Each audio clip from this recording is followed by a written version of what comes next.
Баршаңызға сәлем, каналыма қош келдіңіздер.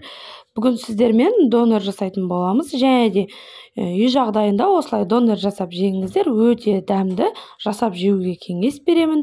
Үйде қандай заттар бар, содан жасап жей берсеңіздер болады. Және де ең алдымен филе немесе осылай окорочкіден етін осылай сүйектен ажыратып аламыз. Және де керек дәмдеуіштерді қосамыз. Үйде қандай приправалар бар, соны қоссаңыздар болады. Көп қоспаңыздар, шамалы қоссаңыздар жетеді. Және де тұзымызды қосып араластырып аламыз. Қанша мөлшерде керек, қандай заттар керек, видеоның астына описаниеге жазатын боламын. Және де енді картошканы осылай тұз сеуіп араластырып аламыз. Қызып тұрған табаға май құйып, ең бірінші тауық етін жақсылап қуырып аламыз. Жақсылап осылай салып, біркелкі етіп тегістейміз осылай етті. Жақсылап барлық жағына қарай осылай етті жаямыз. Және де астын басып, қақпағын жауып, жай отта пісіріп аламыз. Қатты отта пісірмеңіздер. Сковородкаға жабысып қалады еттеріңіз. Жай отта осылай 15-20 минут жұқалап турасаңыздар, негізі тауық қанаттары құс еті болғандықтан тез піседі. Және де осылай арасында араластырып тұрасыздар. Осылай әдемілеп пісіріп алыңыз. Және де енді бұдан кейін филе картошканы пісіріп алдым. Картошканы жай отта осылай пісіріп алдым. Қызарып әдемі болып пісті картошкам. Енді бір огурцы, бір помидорды осылай жақсылап турап аламын, жұқалап. Мен 2 донор жасадым. Және де одан да көп донор жасайым десеңіздер, 4-5 донор жасайым десеңіздер, осы рецепті 2 есеге көбейтесіздер. Және де енді қиярымызды жақсылап осылай турап аламыз, огурцымызды.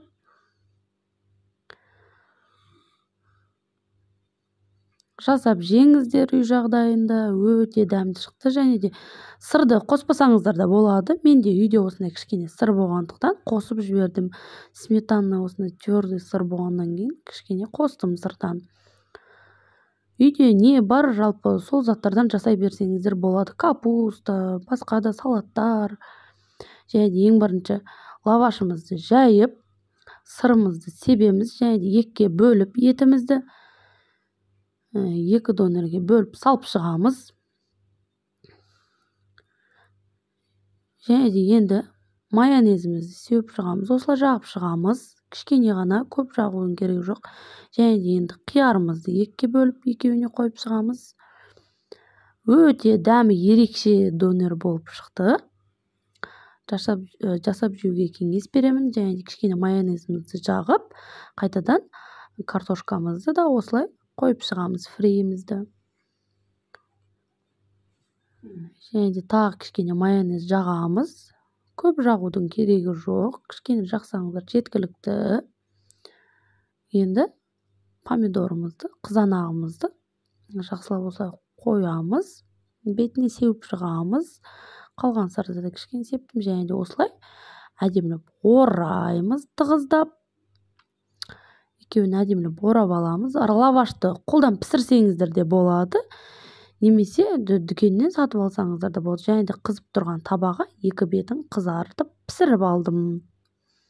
Видеода көріп тұрғандарыңыздай 2 бетін қызартып алсаңыздар, өте хрустящий, әдемі донор болып шығады. Қытырлақ болып сырты.